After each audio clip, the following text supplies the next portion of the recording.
Asmad Gurubhyo Namaha, Asmad Paramagurubhyo Namaha, Asmad Sarvagurubhyo Namaha.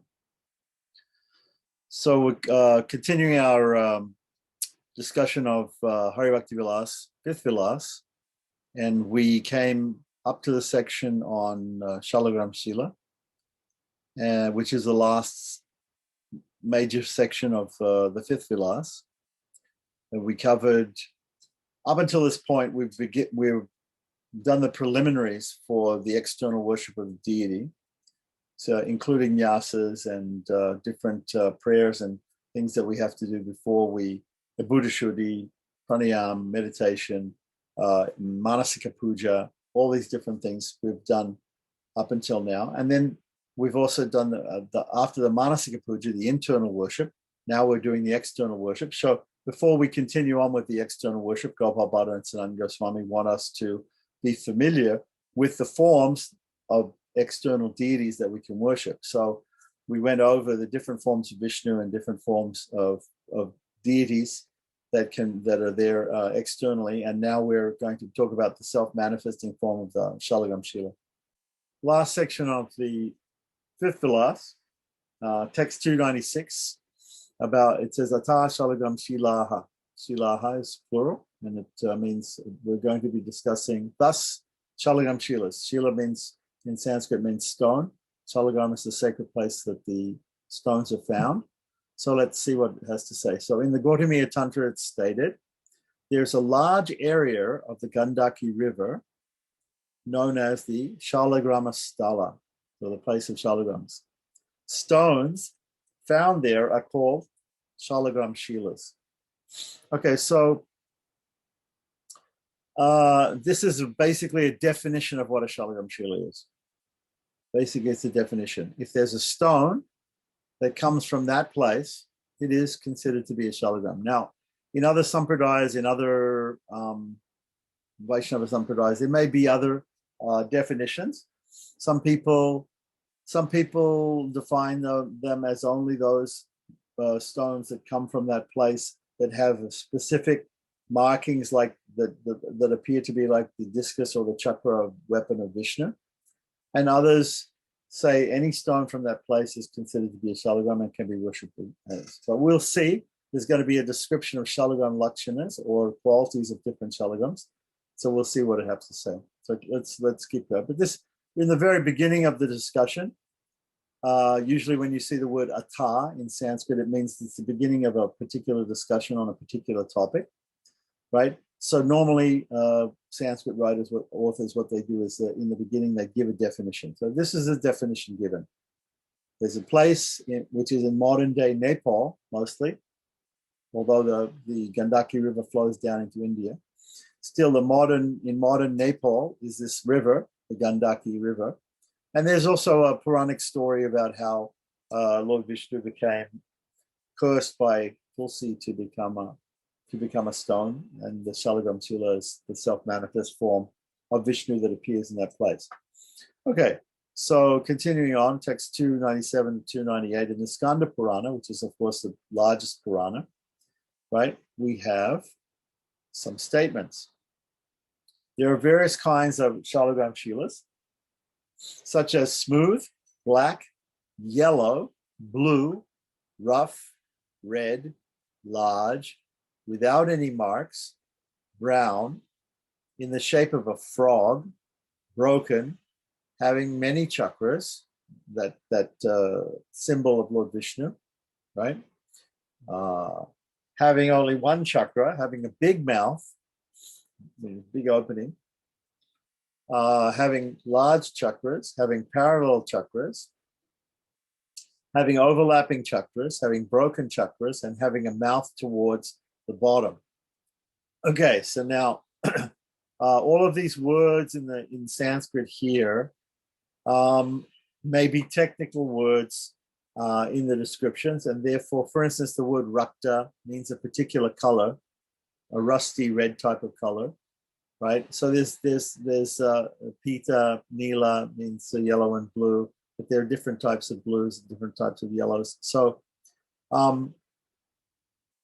exactly the translation which is given here may not be technically exactly technically accurate, because the person doing the translation is just taking the words and translating them as best they can without perhaps having experience of the different types. There are some other manuscripts and some other books that give shalagram lakshanas, or the qualities of shalagrams, and it's quite a science. People, to get shalagramas, and they try to identify them as particular by particular names of different murtis, of different incarnations and different expansions of the Supreme Lord. And it's not a very well-defined science, but there are some scriptures dealing with it. Anyway, this is Hari Bhakti Vilasa. This is all we have. There are some other. There was one scholar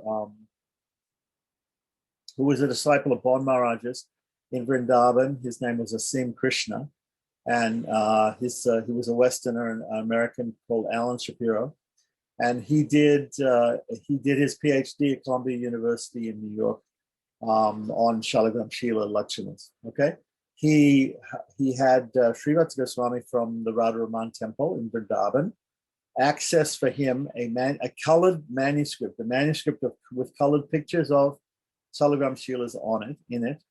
That was apparently kept in the private library of the Maharaja of Jaipur. So there are these sort of manuscripts and these sort of mostly unpublished works that are still around, giving Shalagram Lakshanas. But here we're just going to deal with what we have in Hari Bhakti Vilasa. If there are some other books and things like that may come to light, we can also look at those some other time. Okay, so continuing on. Faults and qualities. So good and bad qualities of the Shalagram Shila according to the color.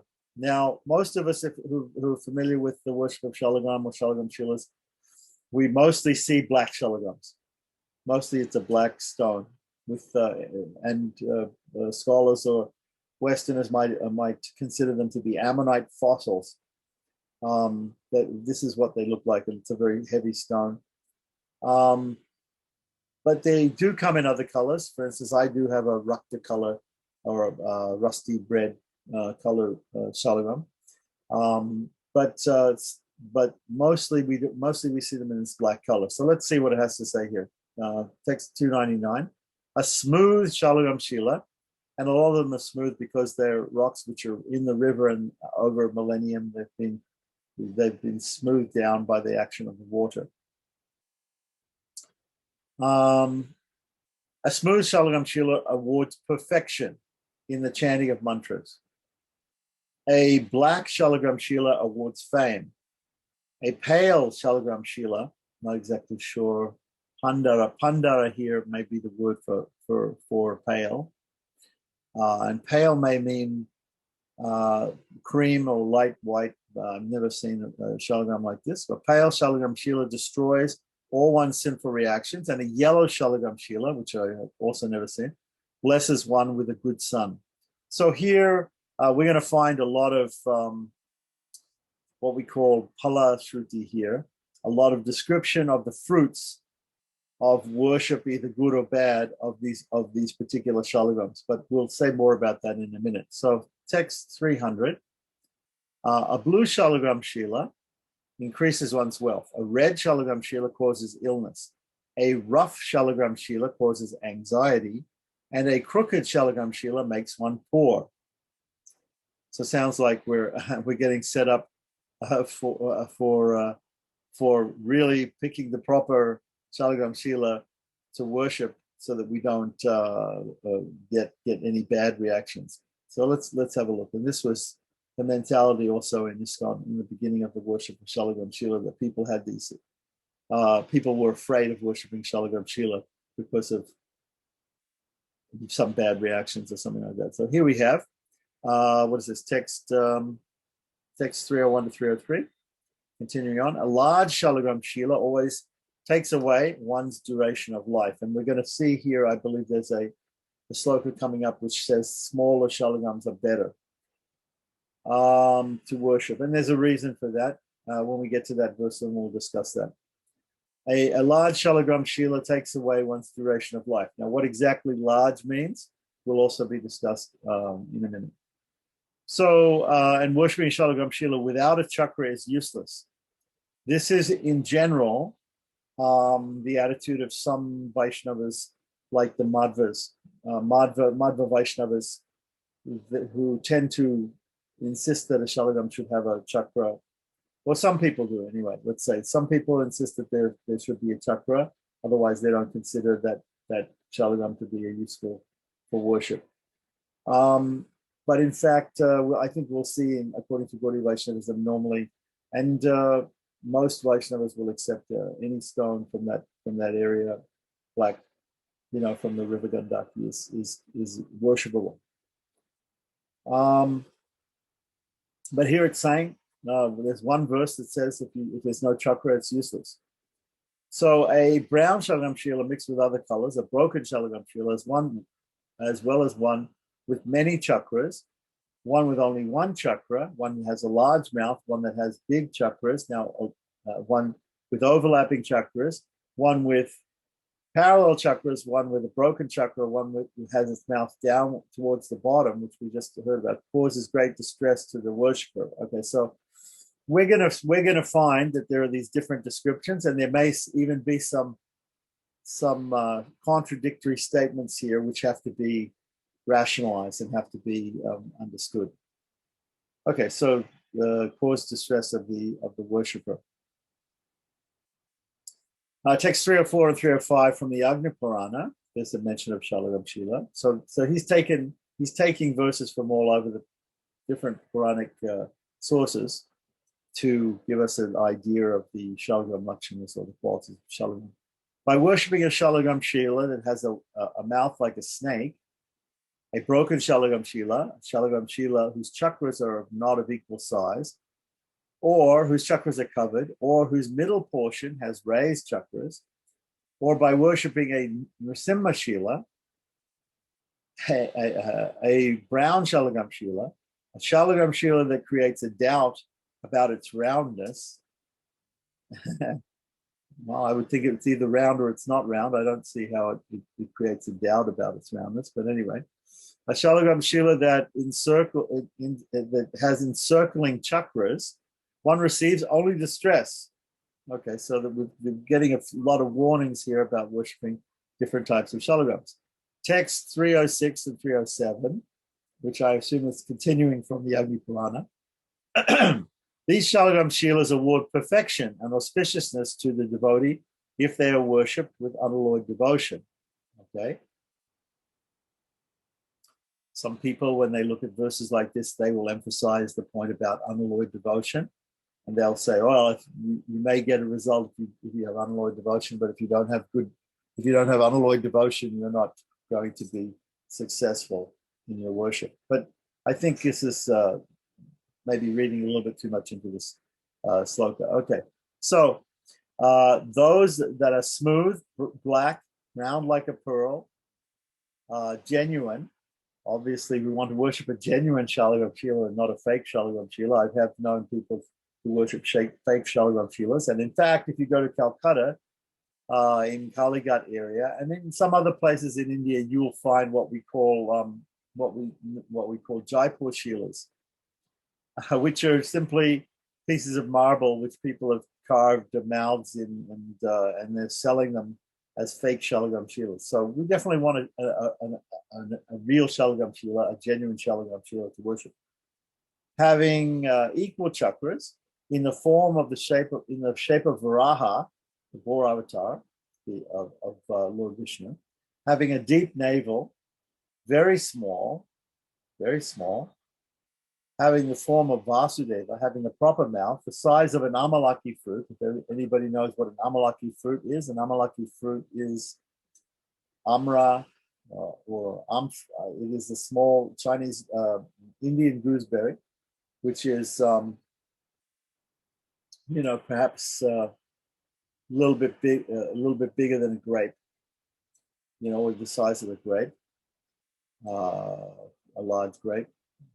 Yeah, the size of an amalaki fruit, and raised like the back of one's hand. So the back of the hand sometimes looks like a raised portion. So, or the back of a tortoise sometimes. So it's also compared to that. So with a raised like the back of the hand. Okay, perfection and auspiciousness if you worship these type of shilas with unalloyed devotion. Now, text 308. One should faithfully worship the form of the Lord that one feels a natural attraction for. This will award him ultimate benefit both in this life and the next.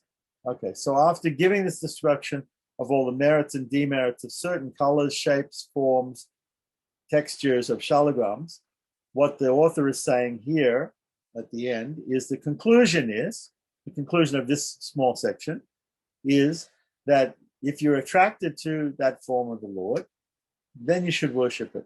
If you have a natural attraction for that particular shalagram, right, or murti or deity, you should worship the one that you have an attraction for. And this is very important when we worship, that we are attracted to the deities that we worship. And so that therefore, when deities are made, they should be made very attractively and very precisely according to the directions of the scripture, which we'll find out more about in the 17th Vilas. And also, if we receive a Shalagram Shila, then we should also be attracted to worshiping that particular form. We can note that it was just previously to this, last week, we had Narasimha Chaturdasi, or what's called Narasimha Jayanti, where Lord Narasimha appeared on the Chaturdasi of Jeshta month. And at dusk time, at the Pradosh in the evening. And so when this form of Narasimha, when he appeared on a particular day. Similarly, there is a deity in Vrindavan called Sri Radha Raman, the deity of Gopal Bhatta, the author of this book, who also appeared on that day. And Gopal Bhatta, the story of Gopal Bhatta is that he went to the Shalagram Kshetra. He went to this place in Nepal. He collected some shalagrams. He brought them back to Vrindavan. He was worshipping those shalagramas. The other Goswamis in Vrindavan had deities of Krishna. He had only the shalagramas. And he actually was attracted to having a form of Krishna rather than just a shalagrama. And on Narasimha Jayanti, one of his shalagrams manifests into the form of what we know now as Radha Raman, as a deity of Krishna. And this is a deity of Krishna made of shalagram stone. And even we have we even have the possibility, although it's not mentioned here in Hari Bhakti Vilas, but in the Madhva Sampradaya specifically, and I've also seen amongst Sri Vaishnavas, Ramanuja Vaishnavas, that there are some shalagrams they've been carved actually by people into a particular shape of a deity, like that. So you'll find, for instance, Lakshmi Tadacharya's a house in Melkote. They have a Lakshmi Narasimha deity, which is made of shalagram stone, carved out of shalagram stone, small one. And I also have some deities like this. And then it's very common amongst Madhva Vaishnavas that they have like this also. We will see later on in chapter 17, where it talks about the making of the deity, that one of the scriptures mention that a deity, the stone deity should be carved out of a stone which is called shalagrama. But there are different interpretations of the word shalagrama in that context. Some of those stones are simply, most people understand that to mean that the shalagram stone is a type of granite which is used in South India, very common in Kadapa district of Andhra Pradesh, which is very hard and which is normally used for the carving of deities. However, in South India at least, in North India, most of the stone deities are carved out of marble. But so we don't think that reference in the scripture means direct, when you say carve a deity out of shalagram stone, that it actually refers to these type of shalagrams. It refers to that hard stone granite, which is made, black granite, which is there in South India. In any case, there are some people who take this literally, and they do carve shalagrams into the forms of deities. So back to the point, text 308 is telling us that we should be attracted to the form of the Lord that we worship, and this is also sometimes said in Sanskrit, Ishta Devata. The Ishta means wish. So our wish fulfilling deity, or the deity that we desire the most, is the one that we should worship, both mentally in our heart and externally also. So anyway, I just thought I'd tell this short story about how Gopal Bhatta had this desire to worship the threefold bending form of Krishna in Vrindavan, and one of his shalagrams manifest into that deity. That's very nice. Okay, so now we have another section, starting with text 309. The faults described above are only meant for those who worship the Lord with material desires. So that's interesting, right? So again, we've got the faults, and we've got some shalagrams that are said to be dangerous to worship because we might lose all our money or lose our life or get diseases or all these sort of things like that. So very many times also, and even today, amongst different Vaishnavas, you'll find that there are some Vaishnavas who will say, no, don't worship that particular shalagram, that size, that shape, that color, that texture, that won't be good for you, that will kill you, or that'll create a lot of problems for you, or you're a grihasta, so you can't worship that, or you have to be a sannyasi or a brahmachari, you have to be a celibate person to worship this. But we'll see all those sort of things come up. But here, what Gopal Bhatta is saying is he's saying that there's this here in Brahma Purana. He's giving a quotation here from the Lord himself. The Lord himself is saying, even if they are broken, even if they have holes, even if they are cracked or split in half.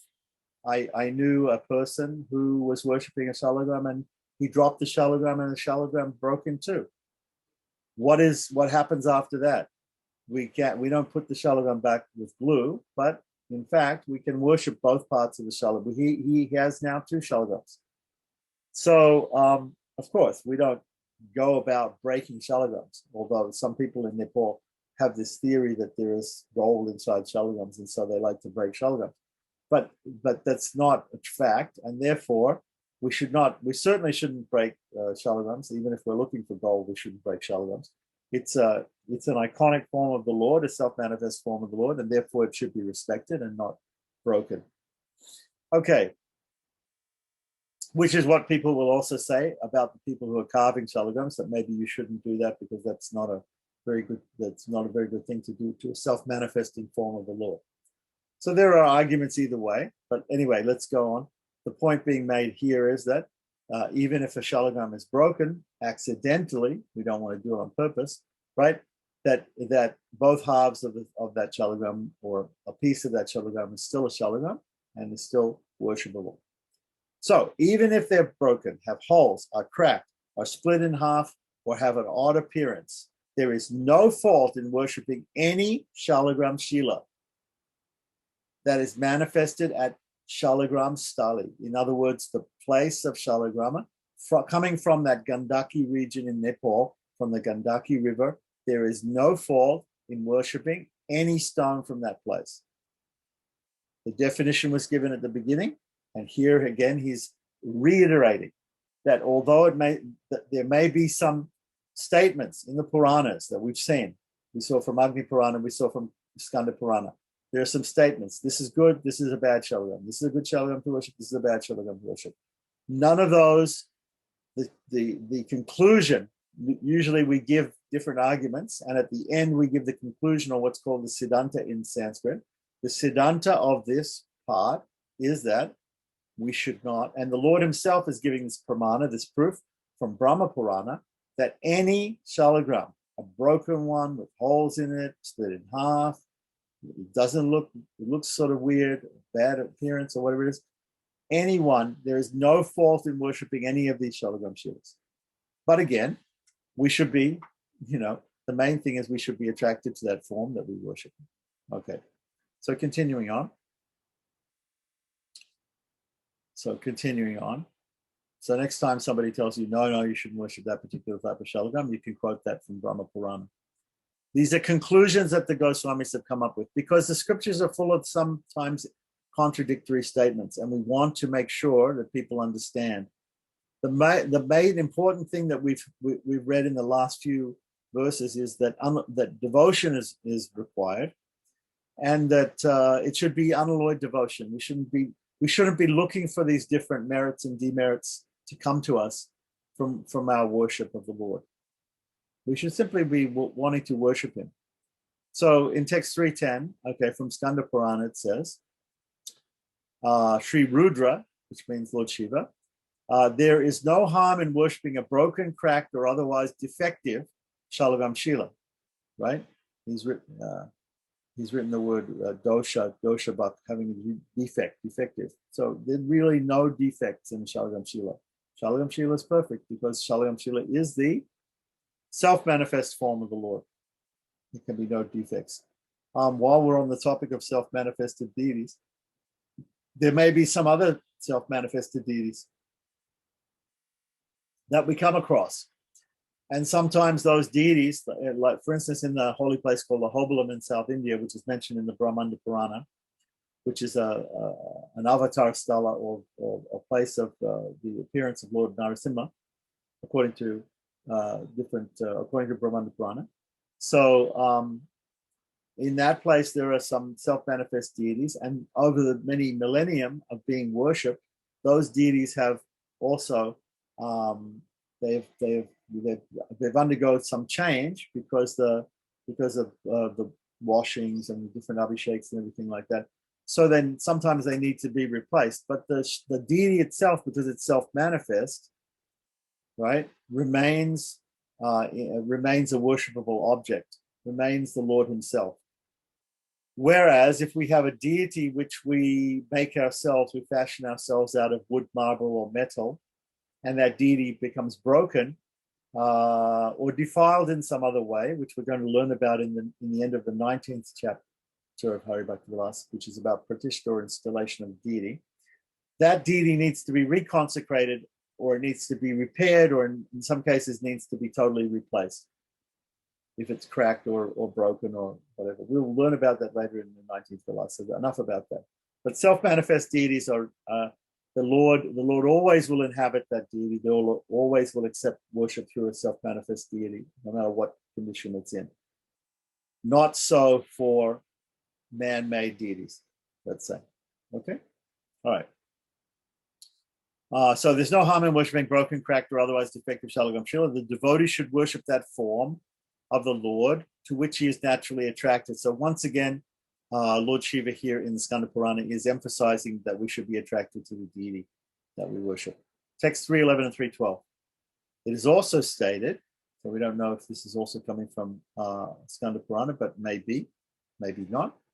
Sri Hari, along with Lakshmi, resides in the Shalagram Shila that bears a mark of the lotus as a lotus flower mark, or a garland of flowers.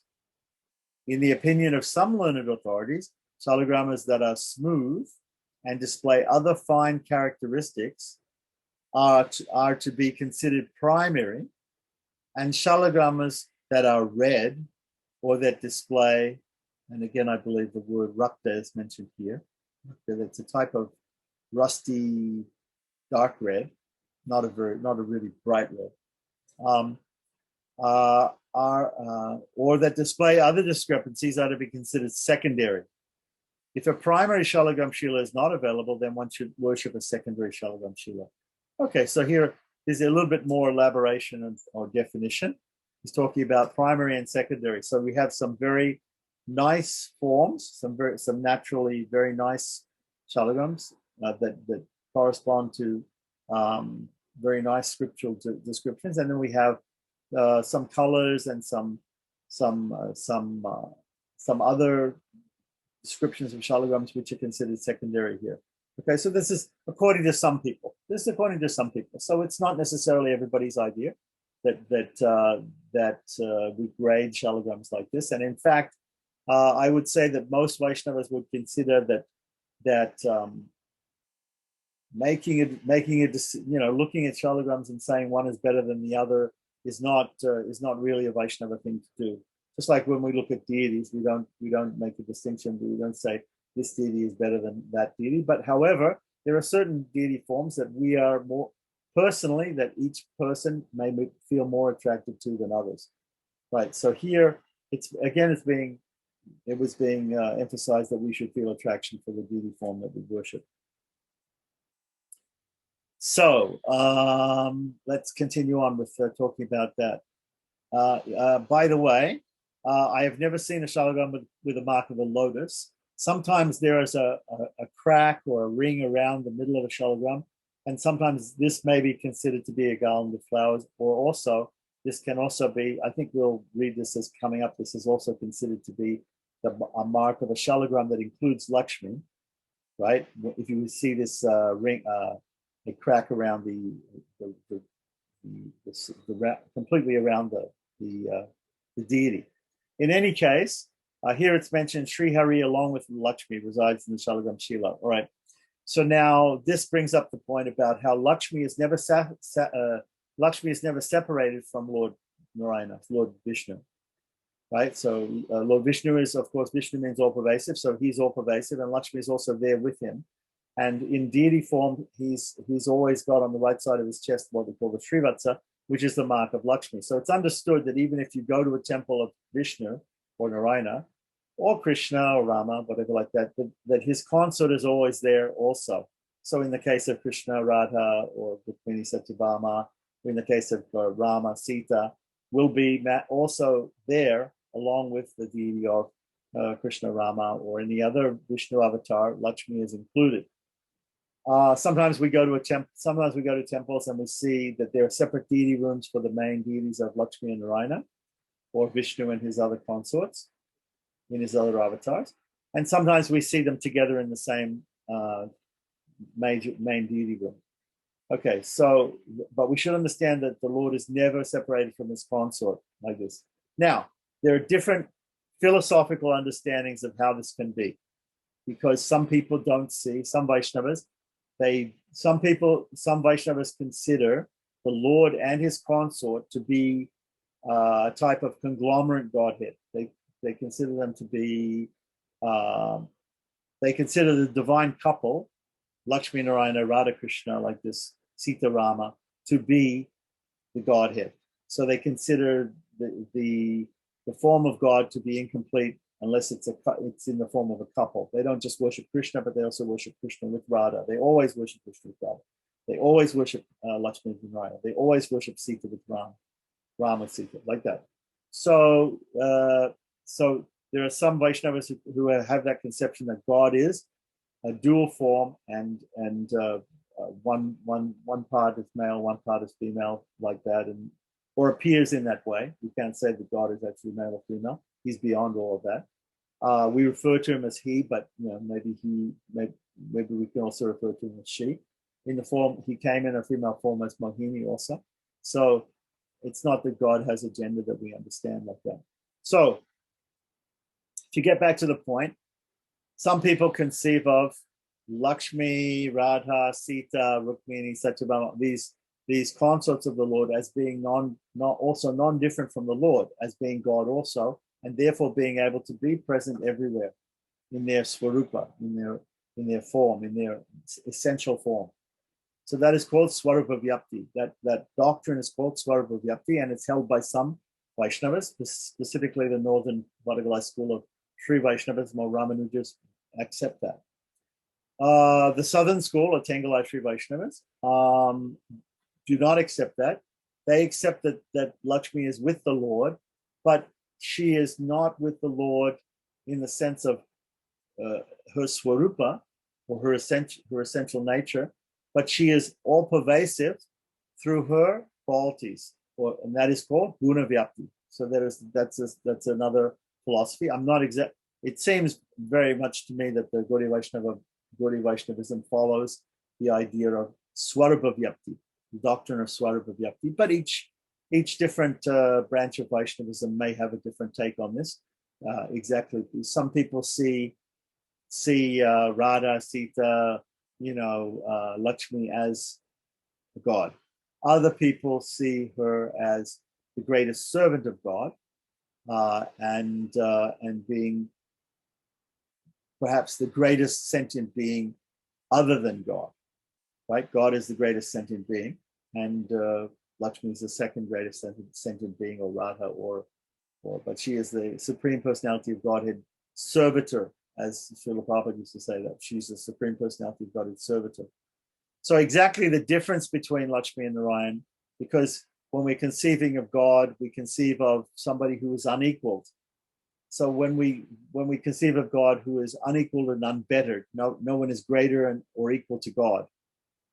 So therefore, when we then say there's another person who is equal to God, then somehow or other that doesn't work philosophically. So we have to be careful in understanding. Here we haven't gone into the philosophical details. I'm just touching a little bit on the philosophical problems here. That we have theology, where we talk about the different forms of Lakshmi Narayan, Radha Krishna, Sita Rama, etc.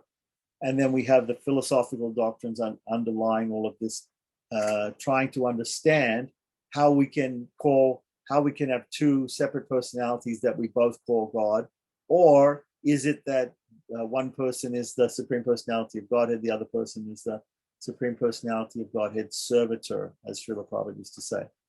So it seems to me, with my experience of Gaudiya Vaishnavism, it seems to me that the northern school of Sri Vaishnavas have the idea of Svarupa Vyapti, and that seems to be what is followed by the Gaudiya Vaishnavas. If somebody wants to correct me on that, I'm open to correction.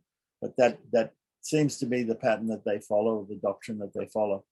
So normally we find all the different Vaishnava sampradayas fall into two sort of groups like that. It's an interesting question, and we can spend a lot of time on it, but we're talking about Shalagram Shila, so we should get back to that. But just because they mentioned that Lakshmi and Hari are there in the Shalagram Shila in some way, right? I thought that I would touch on that subject. Okay, so let's continue on with text 313 and 314. Ata tasam eva lakshana. Lakshana means the defining quality of something. Visheshana means specific or special. And Vishesha also, Vishesha means special. Samgya means to understand, to know. We have the word gya. Jnana, the word jnana, knowledge, comes from ya, and we have the sam being added to it. That's a prefix. It means to know. Okay, so that this is, we're going to discuss the knowledge of the different attributes of Shalagram Shilas and their different names and symptoms. Okay, so again from Brahma Purana, where we had that quote from the Lord himself saying that you can worship any form of Shalagram Shila, and that we shouldn't worry about too much about the different qualities and colors and shapes and forms. In the conversation between the Supreme Lord and Brahma, in the Brahma Purana, it is stated, so, O Brahmana, I always reside in the temple of the Shalagram Shila.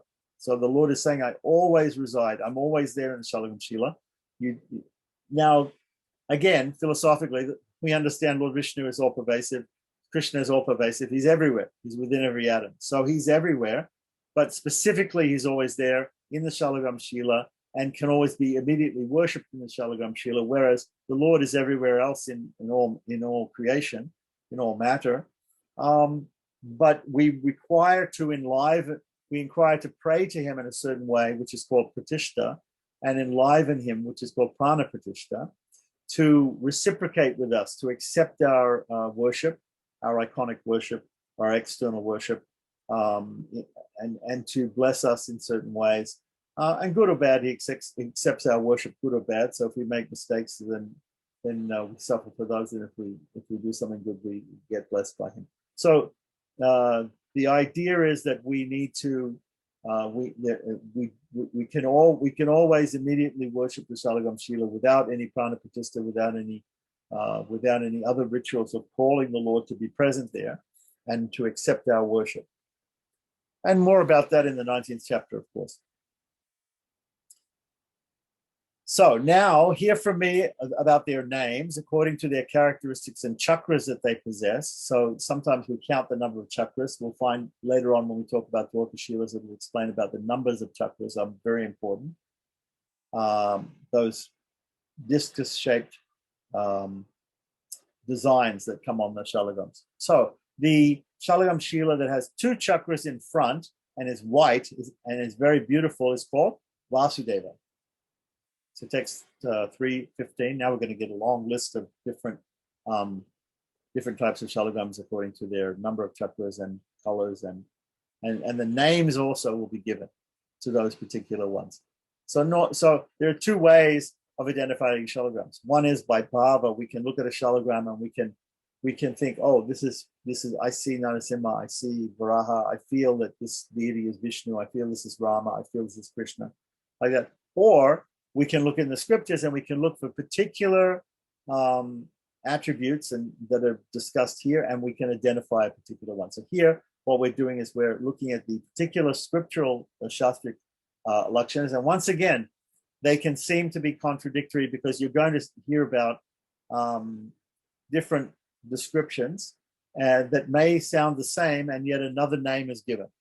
So don't be worried about if there's some contradictory information coming here, because ultimately, having had a lot of experience with this, you'll find that people tend to see within the Shalagam Shila the particular form of the deity that they like, their wish-fulfilling deity or their desired deity or Istadevata.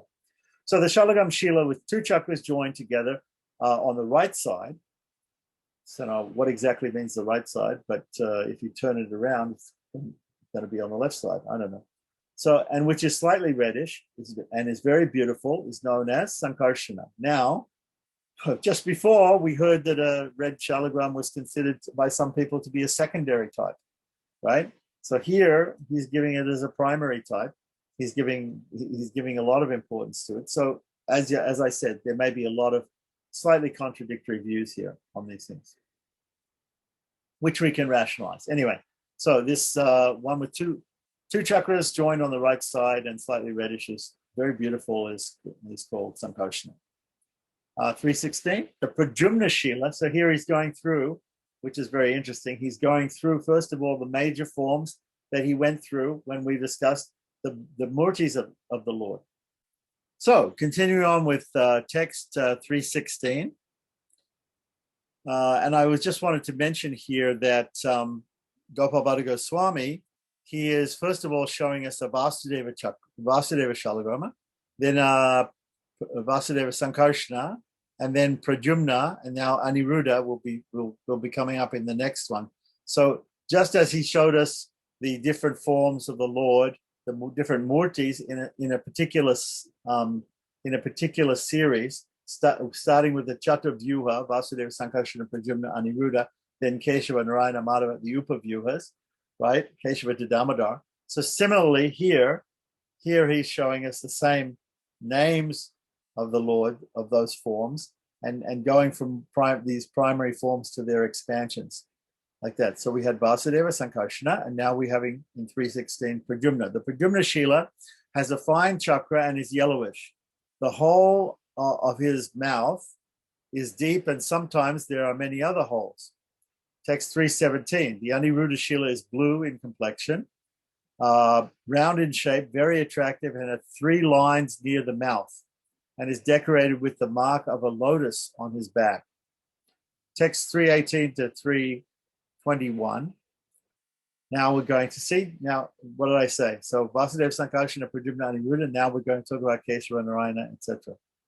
So the somewhat square-shaped Keshava Shila bestows good fortune upon the worshipper. The Shalagram Shila that is black and has a chakra on the navel is called Narayana. The Shalagram Shila that has a long line and whose mouth is wide and high is known as Hari. So he's not going through all the Chatavyuhas, or not going through all the, he's gone through the Chatavyuhas, he's not going through all the Dwarasa Upavyuhas, the 12 Upavyuhas. So he's got Keshava Narayana, now he's going Hari, right? So he has this Shalagram Shila with a long line, wide mouth, and high is known as Hari. He awards the fulfillment of desires, liberation, and wealth. Shalagram Shila that's reddish and possesses the marks of a lotus and a chakra is known as Parameshti. The shape of Parameshti is like a bilva fruit. A bilva fruit is, anybody who's ever been to India, it's called, the bilva tree is also called the bael tree. And they have round cannonball shaped fruits, which the pulp of which can be made into a juice which tastes almost like apricot juice. Okay, so anyway, the fruit is auspicious and is sacred to Lakshmi, the goddess of fortune, whereas the tree and the leaves itself are used in the worship of Lord Shiva, just as Tulsi leaves are used in the worship of Lord Vishnu. So this is a bilva fruit. A bilva fruit is a bael fruit, and has a clear sign of a mouth on his back. So that's the Parameshti Shila. The Vishnu Shila is black and very beautiful and has two large chakras. One who worships him while observing celibacy. One should worship him while observing celibacy, otherwise there is a chance of facing obstacles. Okay, so just once again we have all these statements which seem to scare people about worshipping particular shalagrams. Okay, so now continuing on, we're going to get some more scary statements here. Text 322, 323. It says somewhere, doesn't say exactly where, somewhere it's stated, right? Somewhere it's stated, Kapila and Narasimha shalagrams have very large chakras. So Kapila and Narasimha shalagrams have large chakras. Only the strictly celibate devotee should worship them. So it's describing these particular certain type of shila, right? And saying only the celibate devotee should worship them, right? And the word here is brahmacharyadikari. Brahmacharyadikari. So adhikari means qualification, but sometimes adhikari can also mean a grihasta. But anyway, here brahmachari. Of course, a proper grihasta is also considered to be a celibate, right? So exactly what it means when it says here celibacy, we don't know. There are, according to scriptures, there are actually, I believe, 4 types of brahmacharis. Grihasta is one of them. Okay, so there's a person who remains celibate for 1 day after his marriage. There's a person of 4 days after his marriage. A person who remains celibate his whole life, right? A nice stika brahmachari. And then there's also grihasta, what we call grihasta brahmachari, is a person who's a grihasta who is also considered celibate. So celibacy has to be defined here. Is not exactly defined here. But normally, if people just read this, they'll say, oh, you're either celibate or you're not celibate. But that's not actually the way it's described in many scriptures. So we should understand that when we read these things, and once again, also these scary statements about worshiping particular shalagrams and not worshiping other shalagrams have to be understood in the context that one can actually worship any shalagram, right? So so Narasimha, okay, now goes further into the description of these particular shalagrams. The Narasimha has 3 dots. Okay, the Narasimha Shila that they're talking about here, there may be different Narasimha Shilas, but the particular one here that you shouldn't worship unless you're a celibate, whatever that means exactly, right, is the one with 3 dots. So sometimes people, they ask me, oh, somebody told me you can't worship with Narasimha. You can't worship Narasimha unless you're celibate. You can't worship Narasimha Shilas unless you're celibate. Like that. Okay, what does it actually say? It actually says there's a Kapila and Narasimha Shilas that have large chakras. And the Narasimha one, what's the difference between the Narasimha Shila with the large chakras and the Kapila Shila with the large chakras? The Narasimha one has 3 dots and the Kapila one has 5 dots. And those you shouldn't worship unless you're strictly celibate, whatever exactly that means, right? And so different people are going to have different interpretations of this, but I have never seen either of these shalagrams So then I say to people, if they ask me, I quote to them from Brahma Purana, one can worship any shalagram. But of course, it's, of course, we understand that there are different ashramas, and there are different types of celibacy, right? And so therefore, it's very difficult to consider this to be a hard and fast rule for. But there are some people who will take small things in the shastras, and they'll say, okay, this rule is there, and you have to follow this rule, otherwise you'll be damned to hell, or you'll die, or there'll be some other thing like that. So we have to take a lot of these things with a grain of salt, and we have to understand them, that there can be many interpretations of this. However, if we read exactly what the Shastra is saying here, it's not saying that all Narasimha deities or even all Narasimha shalagrams cannot be worshipped by people who are grihastas. Let me say that again. Grihastas can worship Narasimha. Grihastas can worship deities of Narasimha. Grihastas can worship deities, shalagrams of Narasimha. Grihastas can even worship deities of Ugra Narasimha. How do I know this? Because in actual practice, we see that. We see, if we go to a hobalam, for instance, all the pujaris of all the deities in a hobalam are grihastas. And in fact, according to the Pancharatra Agama, in a temple, right? In a temple, now maybe this is referring to house worship. I don't know. But in a temple, we have different forms of the Lord, and some of those forms might be Ugra Narasimha, angry Narasimha, and some might be Lakshmi Narasimha, some might be Yoga Narasimha. There are many different forms of Narasimha. And in the temple, the priests are normally married. According to Pancharatra, the priest is supposed to be married. If a Pancharatric priest is not married, he gets criticized. So, for instance, my first Agama Guru, Pancharatra Agama Guru, M.R. Sampat Kumar Bhattacharya, his wife passed away. And after his wife passed away, he didn't remarry. He didn't remarry. He didn't get remarried. He didn't marry again. So he then went to a function of the Ahobilam Mutt, and the Ahobilam Mutt Swamiji told him, no, you have to go out of here, because you are a Pancharatric priest, but you have refused to get remarried. You're not remarried, so that you are going against your dharma, so get out of here. Told him. Threw him out of the function. So there are some people who are sticklers for these little rules, right? Or who interpret them in certain ways, and there are other people who aren't. But in general, if we look in India, we don't see any prohibition of worshipping any Narasimha deity, right? Or any Ugra deity, let's say, by a person who is only celibate or not celibate, like that. Okay. So now, if somebody wants to make a rule like that in their own temple or for their own disciples, that's up to them. But as far as the Shastra is concerned, we don't see an overall rule like this.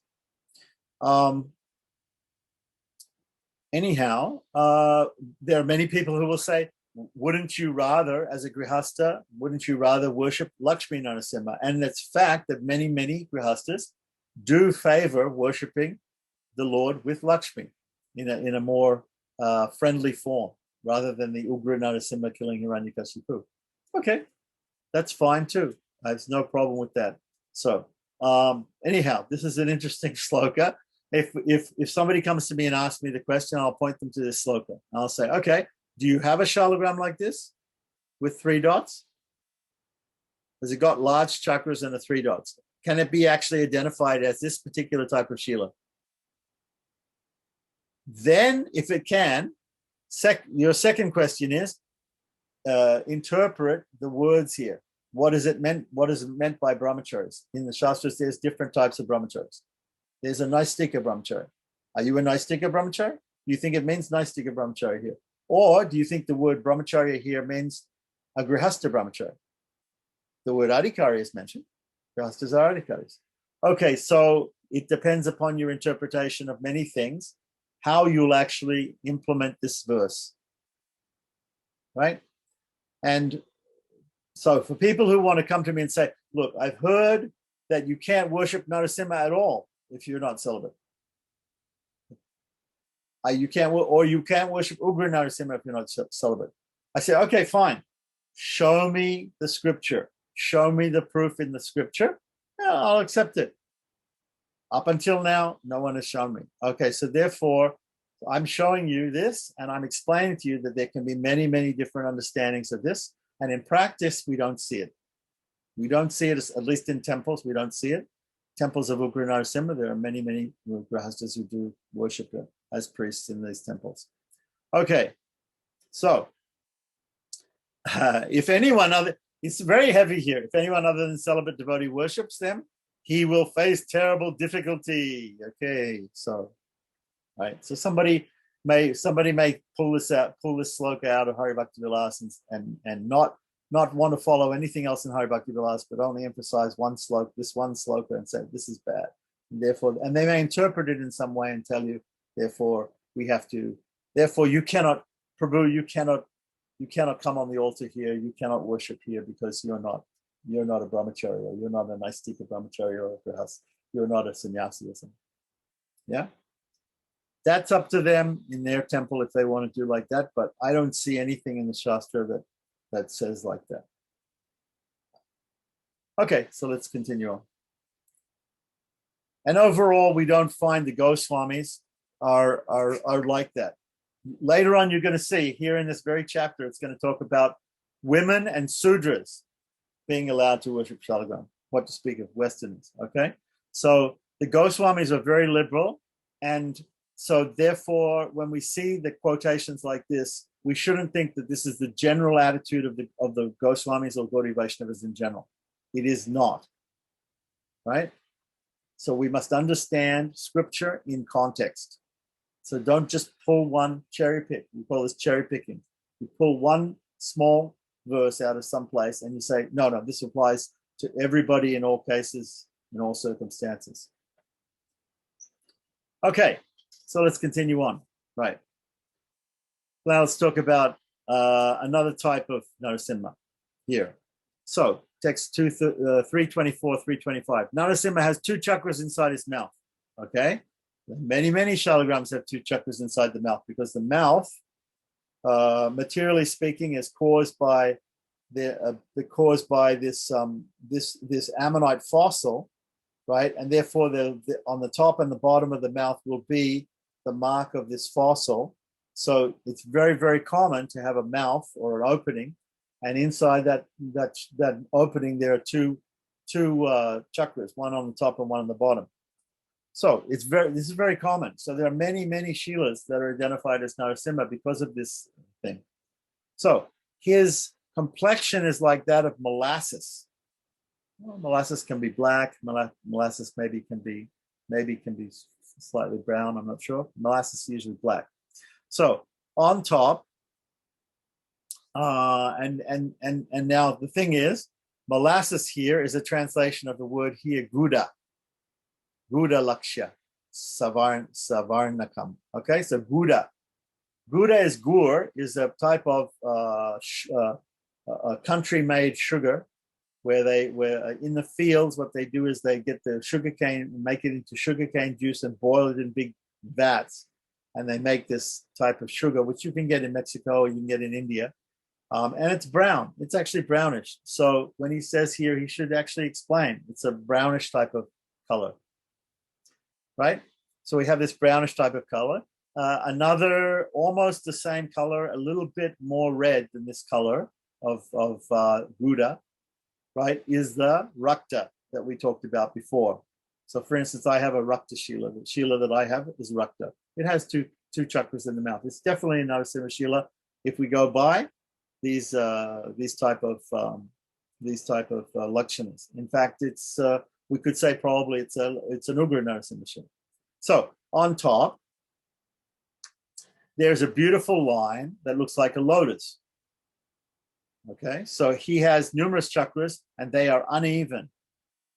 But worshipping the Narasimha Shila and Kapila Shila, by worshipping these, right? So he's talking about these two, Narasimha and Kapila, right? It's unclear exactly whether it seems like in context he's talking about the same ones from the previous sloka, but the ones in the previous sloka had 3 and 5 dots, the Narasimha and Kapila respectively. So By worshipping the Narasimha Shila and the Kapila Shila, one achieves liberation from material bondage and victory in battle. Okay, so that's nice. So continuing on, now we have a separate section coming from the Padma Purana in the Kartik Mahatmyam, or the glorification of the month of Kartik, right? Damodar, which comes in October, November. The Narasimha Shila's mouth is wide and deep and has a few lines that resemble the manes of the hair of the mane of a lion. Okay, so we see a Shila and it's got a mouth and it's got a big mouth, because Narasimha has a big mouth. Sarvato Mukam, he's called in his mantra, right? We know the Narasimha mantra, Anustup mantra, which is called Mantra Raj, the king of mantras, which is found in Narasimha Tapani Upanishad. Ugram Viram Mahavishnum Jwalantam Sarvato Mukam Narasimham Bhishanam Bhadram Mityam Mityam Namamiham. Sarvato Mukam is mentioned there, right? Right? Ugram Viram Mahavishnum Jwalantam Sarvato Mukam. Sarvato Mukam means a mouth that is big enough to eat the whole universe. Sarvato, all expansive mouth. So Narasimha, like a lion, he has got a big mouth.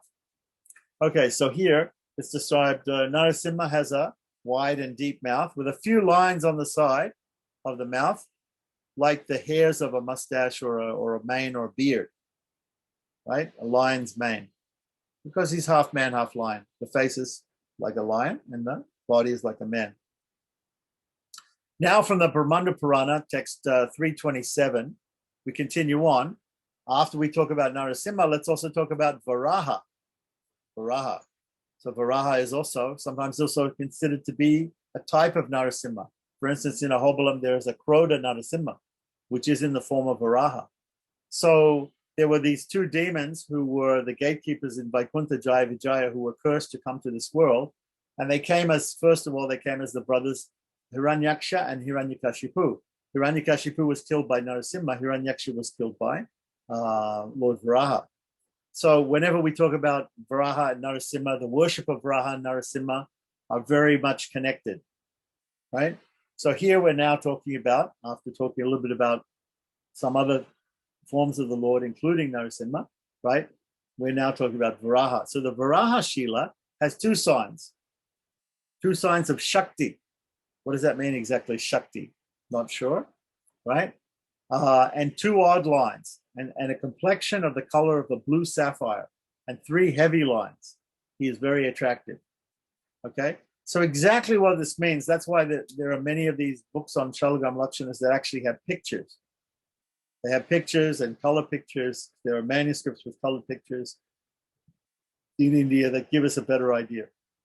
Because it's sort of, when you just say line, when you say an odd line or a heavy line, what exactly does that mean? So it's very hard to actually understand these lakshanas. That's why I said so much of the identification of Shalagams is according to bhava, is according to feeling, how you perceive something. So again, in the Kartik Mahatmyam, verse 328 of Padma Purana, it says, the Shalagam Shila that looks like Varaha. Okay, so that's interesting. So obviously, if a Shila looks like Narasimha, looks like Varaha, right, then this is bhava. This is, again, looking at the thing, the Shalagram with bhava. And has chakras and lines, is known as a Varaha Shila. If worshipped with devotion, he bestows material enjoyment as well as liberation upon the devotee. Good. So it's interesting here. It says, if worshipped with devotion. So I would say everybody is worshiping with devotion. Everybody wants to worship with devotion.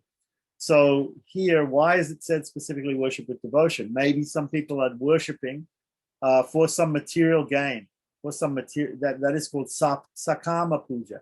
Sakama puja. Puja means worship, ritual worship, right? Sakama means with some specific desire. So it's possible that people may be worshiping with some specific desire. But in general, the Vaishnavas, we are all worshiping all these forms of the Lord without some specific and specifically no material desires. We are worshiping out of our devotion to the Lord. Okay. So text 329, going back to Brahma Purana again, the Shalagam Shila that is oblong, oblong, is golden, and has 3 dots, is known as Matsya. I've never seen anything like this. So Matsya awards material enjoyment as well as liberation to his worshippers. So some here, so for Dirga. Dirga actually, I don't know if he's translating the word Dirga here as oblong, but Dirga simply means long, usually. And Kanchana means golden colored. Yeah? Okay. So, the way that the translator has given us the descriptions can be interpreted in certain different ways. And we need to go into the Sanskrit and maybe even look to see if there's any commentary by Sanatana Goswami to explain exactly more, in a more descriptive way, how to understand these. Text 330. So in some other places it's stated about Matsya, right? Because we just discussed a Matsya Shalagram. So now we're talking about different avatars, so more like the Das Avatars type Shalagram names. The Shalagram Shila is oblong, possesses 3 dots, and is the color of bell metal.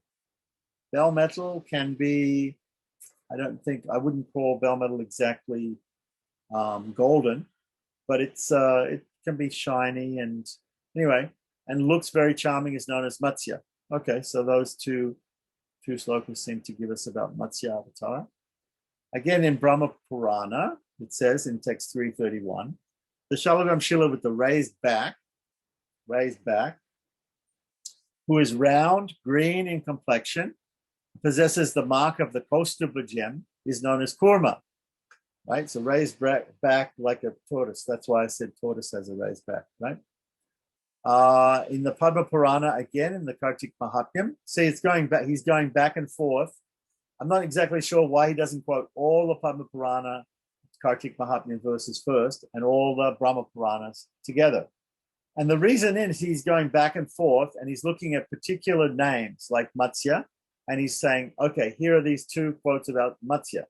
Here are these 2 quotes about Kurma, etc., etc.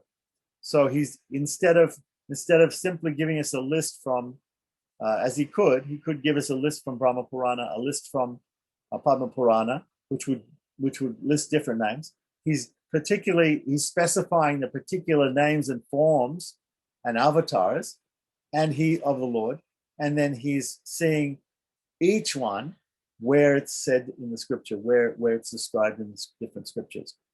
So text 332 again from the Padma Purana Kartik Mahatmya, it says the Shalagram Shila in the shape of a tortoise who bears the mark of a chakra is Kurma Dev.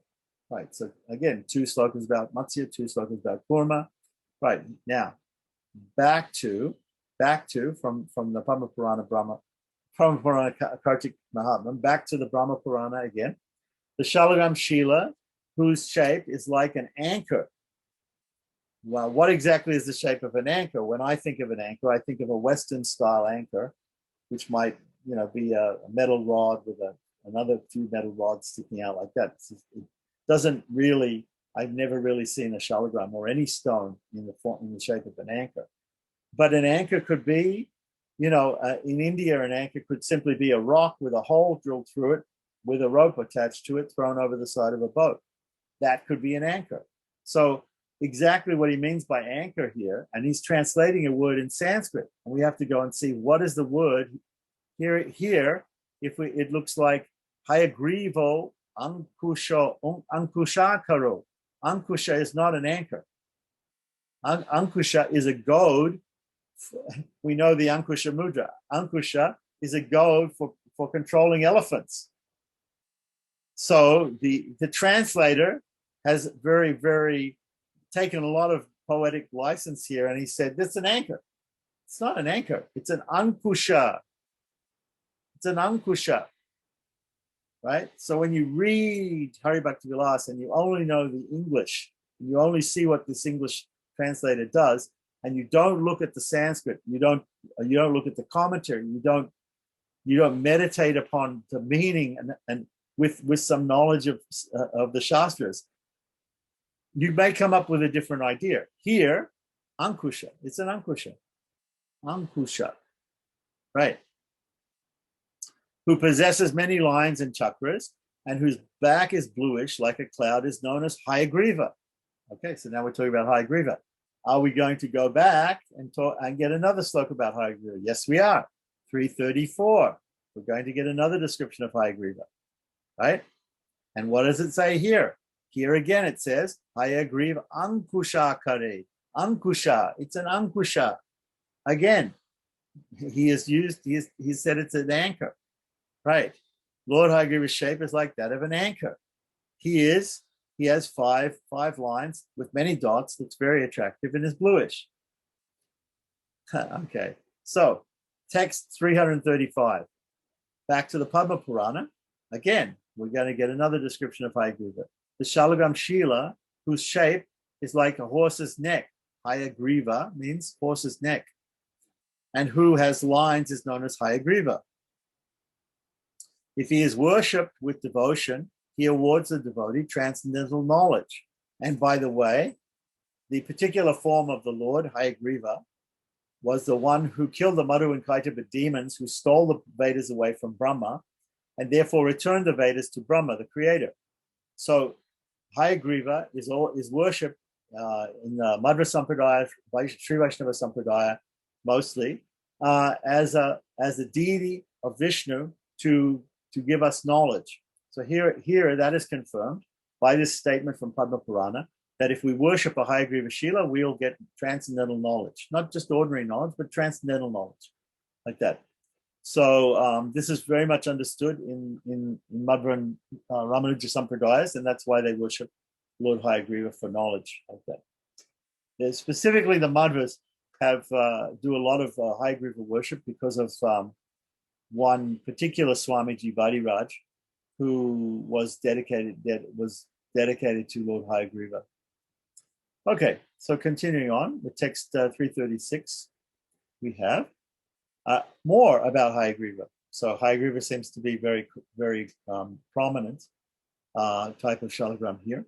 The shalagram shila shaped like the head of a horse, and whose upper portion bears a mark of string of beads, meaning a mala. Here it says an akshamala.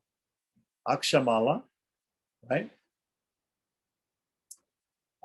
There's different meanings for the word aksha, but akshamala is a mala is a rosary, a rosary set of rosary beads. Is known as used for japa of mantras, right? Is known as Hayagriva. And in fact, if you look at a Hayagriva deity, we'll see later on, I believe in the 17th chapter, it may describe also the deity of Hayagriva also holds I have a deity. I have several deities of Lord Hayagriva, and he has, in one hand, he has the scriptures, he has a manuscript, in the other hand, he has a japa mala, and then he has the conch and disc like Lord Narayana. Some of them only have the discus and they have the japa mala in the other hand. Anyway, there's different forms, and he has his lower right hand in the form of a jnana mudra, or a knowledge giving hand gesture. Okay, so that's about Lord Hayagriva. Sometimes the Hayagriva Shila is in the shape of a lotus flower.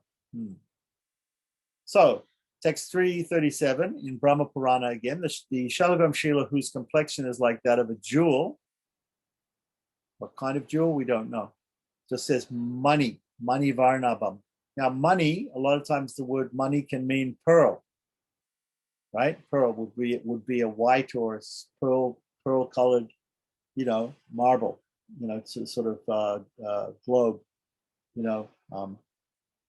ball, small ball, who has only one chakra and who bears the mark of a flag, and whose upper part of the mouth is adorned with the lines like a lotus, is called Vaikunta. Text 338.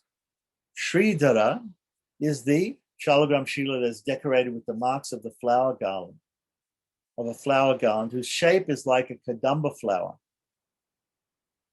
who has 5 lines. So it says here, kadamba means kadamba kusumakaro, panchareka, yes, reka panchaka, ushita, he is decorated with 5 lines. Okay. All right. Text 339. The Vamana Shila, remember Vamana is the avatar of the Lord as a dwarf, Brahman, is very small and round. Okay.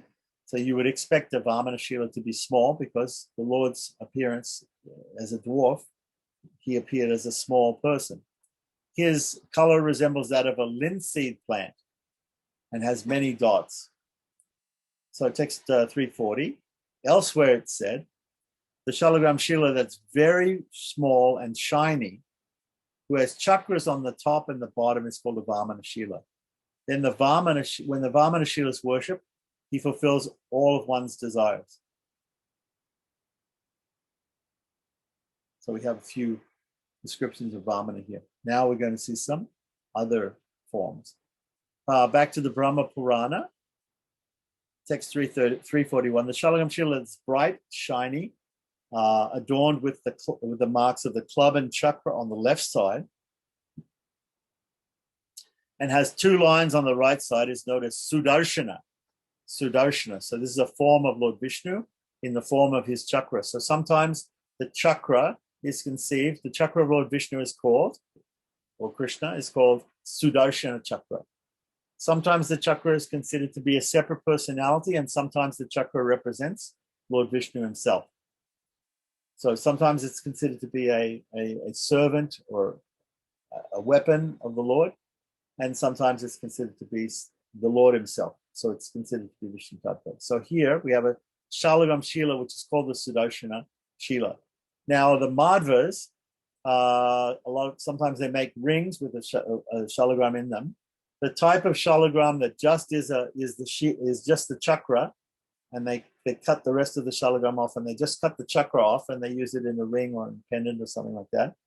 That is normally. That is by many Madhvas, that is distinguished from the other type of Shalagram, which may have chakras, but which is more of a round shape. So you have one thing which is just the chakra, and one thing which is the whole Shalagrama.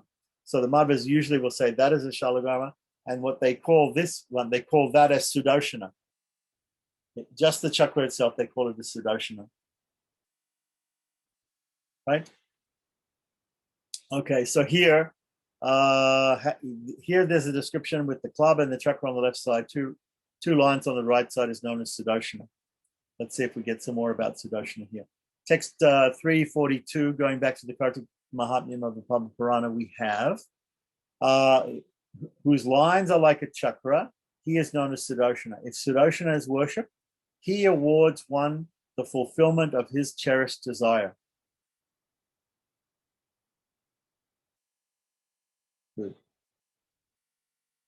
Okay, so continue on to text 343. The Damodar Shila is large and is colored like Durva grass. Durva grass. Durva grass. Here it says Durva grass. Okay, so Durva grass is not, there's two things here. There's Durva and there's Darba. Okay, Darba is Kusha. Darba grass. Darbha. Darba. Darba grass is Kusha grass. Same thing. Right? Durva grass is a type of panic grass, which is more shorter and is green, and is the type of grass, Durva grass, that we offer to in Vigneshwara or Ganapati Puja, which is very much liked by Lord Vinayaka or Ganesha. Right? This is Durva grass. So here it's talking about Durva grass. So Damodar Shila is large and has the color of Durva grass, which is a bright green color. And it possesses chakras and has a few fine yellow lines near his mouth. Text 344 in Padma Purana, it is stated, the Shalagram Shila that has two chakras, one on the top and one on the bottom, whose mouth is not so wide and has a long line in the middle, is known as a Damodara. Why does it have a long line in the middle? Because Damodara is the form of the Lord in Krishna Lila when Mother Yasoda tied a rope around his waist to tie him up because he was so naughty. So naughty Krishna as a child was stopped from creating havoc in the house of stealing and eating all the butter and everything by Mother Yasoda tying him up to a stone which is used as a mortar for grinding grains and spices. So she had a rope and she put the rope around his belly. So he's called Damodara because Dama means a rope. and Udara means belly. So the person with a rope on his belly is called Damodara. It's a form of Krishna. And so the shalagram, which is called Damodara, has got a line around it also, like that rope. Similarly, we have some deities in India, of Vishnu even, or Narayana, who have a line around the belly, and they are considered to be like Krishna. They're considered to be non-different God than Damodar, like that. Lord Ranganatha, the Periperamal, the stone deity of Lord Ranganatha in Sri Rangam, is like that. He's considered to be Damodara because he has this line around his belly. Okay. So that's easy. So this again is bhava. When we see a deity or we see a shalagram with a line on its belly, we think of Damodar Leela. So text 345. In another place, we don't know what it is, which place it is. It's talking also about Damodar. Damodar is large. His mouth is narrow. He has 2 chakras in the middle. If he's worshipped with devotion, he bestows happiness upon the devotee. Text 346. The Ananta Shila. Ananta means what? So Ananta means unlimited. Again, Ananta Shesha or Adi Shesha, as he's also known, is the serpent couch or bed of Lord Vishnu that he reclines on, 7-headed or 5 or 7-headed snake that he reclines on. Ananta is also considered to be unlimited. He has anyway, Adi Shesha, he is the original servant of the Lord, and he transforms himself into many different things to serve the Lord. His footwear, his shoes, his umbrella, all these different things are forms of Adi Shesha. So Adi Shesha or Ananta Shesha or Ananta, right, is a servant of the Lord. Here it's describing a shalagram, which is a form of the Lord by the name of Ananta. So just as with Sudarshana, the chakra weapon of the Lord, we can consider it to be separate and to be a devotee of the Lord. We can also consider a form of the Lord to be a form of the Lord himself, Sudarshana. Here, a form of the Lord himself, Ananta. So the Lord can actually take that form of Ananta himself. So he is sometimes in the shape of a snake. Why? Because this snake bed that Lord Vishnu lies on is called Ananta. So, right. But at other times, he has other forms. This is what I said. The Lord Ananta Shesha or Adi Shesha, can take many different forms. So he takes the form that the Lord desires. If the Lord needs shoes, he takes the form of shoes. If he needs an umbrella, he takes the form of an umbrella, like that. So he awards the worshiper, the fulfiller, the fulfillment of his cherished desire. Now it's interesting here because we actually figure out what an Ananta Shila looks like from this description. It has many different colors, right? Here it says here Nana Varno. Nana Varno means lots of different colors. The word Varna, by the way, doesn't just mean caste. Meaning Brahman Kshatriya Vaishya Sutra. The word Varna has a primary meaning. It means color, different color. So Nana means various. Nana Varna, various colors, right? Right. So it can also be Naga Bogena. It can be a Naga, like a snake. Okay. In any way, so we've got a Shila. If I say, anybody comes to me with a Shila and they say, what is it? I can say Ananta. Immediately I can say Ananta. Because why? Because it doesn't matter what color it is. It doesn't matter what shape it is. It can be described as Ananta. Right? Because it says here, right? It can be many different colors. Sometimes it can be like a snake, but it can be in other forms too. Right? So very often, sometimes we hear people say, oh, this is Ananta. Or sometimes people will just say, this Shalagam is Vishnu, or is Narayana, or if they know you're a Krishna devotee or Ram devotee, they'll say, this is Krishna, this is Rama, like that, without even looking at the different things, because they know that according to your bhava, you want to worship him as Krishna or Rama or Narasimha or Ananta. Yeah. So here we go. Again, it's a nod. We're explaining here, giving a nod to description of Shalagams according to Bhava. which is the primary method in my opinion.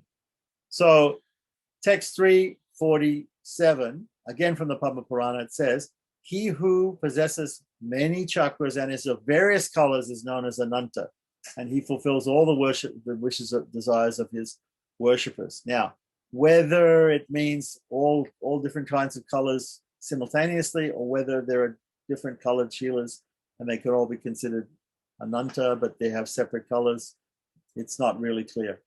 Okay, so then continuing on, 348. But again, we have these two descriptions from two. He's trying to confirm the description of different murtis, like Ananta or Narasimha or Kapila or Hayagriva or whatever.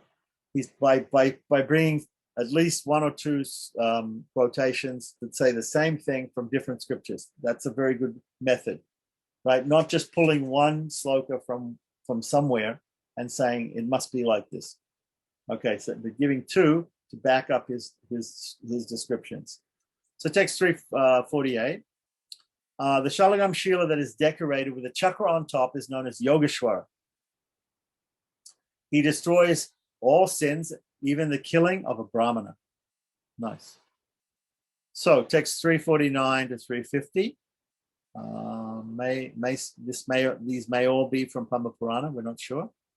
Right? Padmanabha's complexion is slightly reddish, and he is decorated with the marks of a lotus and umbrella. If even a poor person worships him every day with tulsi leaves, he will achieve vast wealth.